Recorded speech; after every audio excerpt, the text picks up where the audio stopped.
What's going on, guys? Welcome to Everything Always. My name's Michael Roman, aka Allfires. Now, we are less than 2 weeks away from Ironheart dropping on Disney+, and for a little while there, it felt like Marvel Studios was certainly sandbagging the promotion, especially in the face of the Fantastic Four promo that's been going on steady for months now, and compared to a show like, say, Daredevil Born Again, where at this point we had already had several trailers and TV spots, they decided to hold all the promo, all the trailer footage until about a month before its drop. Now, usually this indicates that Marvel Studios is not too high on the show, and in fact, their release schedule would also indicate this. Much like Echo, they're basically dropping the whole series within 1 week. And keep in mind, I first saw the first trailer for this all the way back in 2022, almost 3 full years ago. This does not spell Disney and Marvel being confident in this project is something that they want to promote. However, I spoke to 2 sources who have seen varying amounts of the Ironheart series over the last week, and what they had to say about the series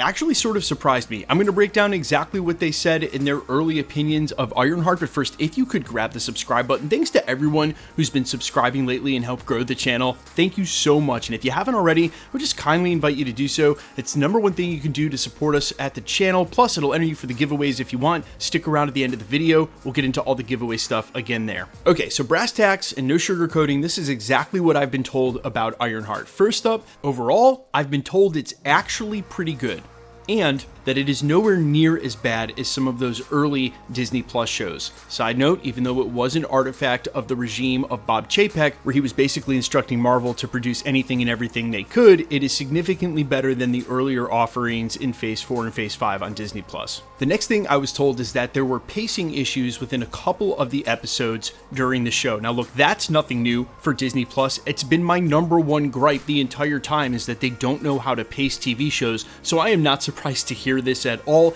It also indicates why they chose to release it with 3 episodes the first week, 3 episodes the second week, sort of balance out that awkward pacing in a couple of the episodes by giving us more of the story all at once. That makes sense. But I'm also going to do a little inference here and read between the lines. That awkward pacing is most likely due to over-editing, where, like Echo, they carved out huge chunks of the series because it simply didn't work, and that oftentimes can create some holes or basically awkward time jumps in scenes that don't seem to make sense.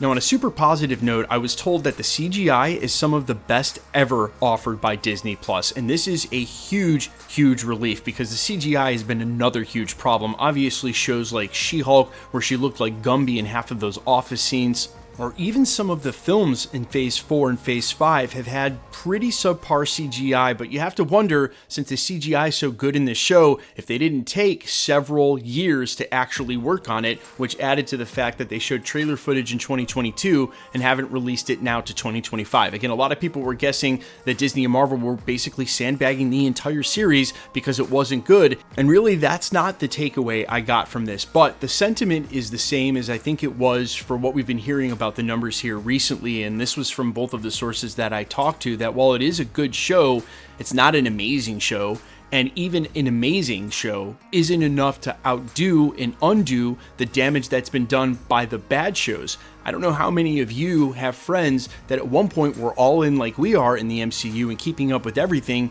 and then slowly tapped out and didn't even watch some of the MCU's better offerings on Disney+, like Loki Season 2 is an absolute masterpiece. Some of my diehard Marvel fans haven't even seen it. And really, we've seen a symptom of this same problem at the box office with Brave New World, but more specifically the Thunderbolts. That was an amazing Marvel movie, and by a lot of metrics and people's opinions, underperformed. And so again, really the takeaway here is that this show probably never had a chance given what's already happened at Disney+. The same way that Daredevil didn't even break Nielsen SoundScan, it was suffering because of how bad Marvel has been with their TV shows. Ironheart certainly wasn't going to stand a chance if Daredevil didn't, and I'm just being honest, brass tacks. That being said, it doesn't mean it's a bad show, and for the upcoming Multiverse Saga and beyond, it sounds like, and from the promo we've seen, that the Hood is meant to set up a magical side, a supernatural side of the universe that's definitely going to continue on into the future of the MCU.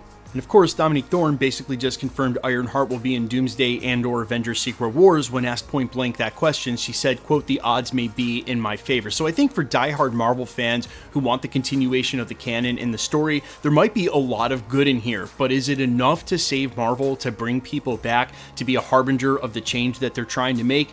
No, only hits are going to do that, real true hits. And in some cases, even if a show or movie is amazing, it's not going to be enough. They've got to earn that trust back through their track record. And really, Fantastic Four, Avengers Doomsday, Avengers Secret Wars, these three movies are going to be an enormous litmus test, not just for the box office bottom line. Oh, because it will be. If the Fantastic Four doesn't break $1 billion, trust me, there's going to be internal meetings. People are not going to be happy. And it's kind of crazy to think because I personally don't think it will. I know Deadpool and Wolverine managed to do that last year, but I still think that $1 billion mark is something that became maybe a little too common for Marvel at the height of its brand. And let's face it, guys, and given everything we said during this video, we are nowhere near that. So if Fantastic Four should come out and do even 800, 700 million, I think that's a lot more reasonable of a number, but still, Marvel wants all of these movies to hit $1 billion. And when we're talking about that and then comparing it to say something like an Ironheart Disney Plus show that's a relic and shot 4 or 5 years ago and literally been sitting on the shelves at Marvel Studios for a half decade,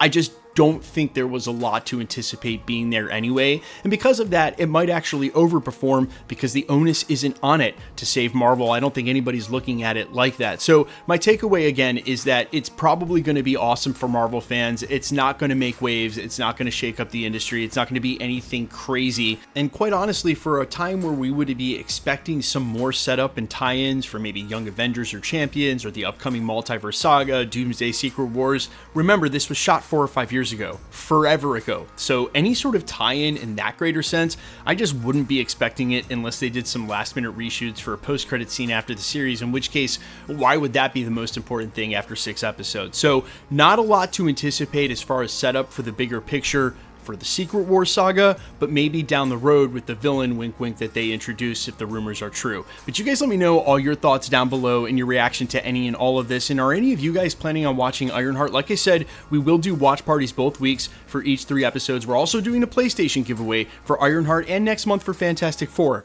This is what we call a segue. If you want to be entered for any of those giveaways, super simple. All you got to do, be a sub, leave a comment on this video, and because it's truly random, the more videos you comment on, the better chance you have of winning. All winners will always be announced at the end of videos, live with my voice, and the winning comment shown on screen when there is one, so please be safe and vigilant, and if you should ever get spam with someone claiming to be a content creator, just report it directly to YouTube, and they'll delete it very fast. The best way to keep up with the content at the channel has always been to hit the notification bell with all notifications turned on, and as always, if you like today's video, I'd appreciate it if you'd hit the like button. My name's Michael Roman. You can find me in a couple of places, Instagram and Twitter at I'mFires. You can also find me on Spotify, YouTube, Amazon, Apple, iTunes under the name All Fires. And while I sincerely appreciate you checking my music out, thanks for checking this channel out. Stick around. We'll be posting again real soon.